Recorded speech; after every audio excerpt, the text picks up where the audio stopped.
You ever hear of the millionaire next door? Because it's real interesting how they take care of their kids.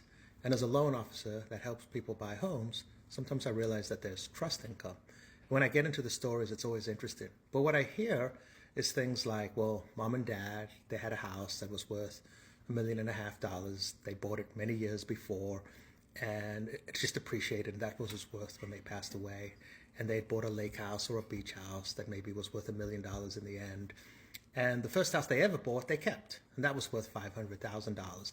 So they had $3 million of real estate, and along the way, they had contributed to their 401k. It had appreciated, and there were two of them, so they had a couple $1 million in the 401k.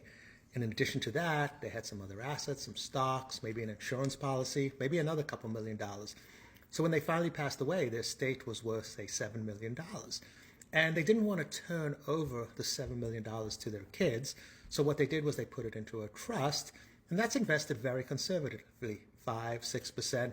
But this trust is making between $350,000 and $400,000 a year. So if they have two kids, what they do is they say, okay, we've got this, say hypothetically, $400,000 a year. We're going to give our kids each $200,000 a year, and that's going to come to them either monthly or quarterly, however it's set up, maybe even annually. And the kids get to use that. But because the interest on the trust is coming in, that goes on for many years. In some cases, I even see that in perpetuity. The interesting thing about it is if the kids blow the money one year, the next year it comes to them. Also, if they get married or divorced or whatever, the spouse that they're divorcing has no access to the main source of the money. Whatever they pulled out, they can get.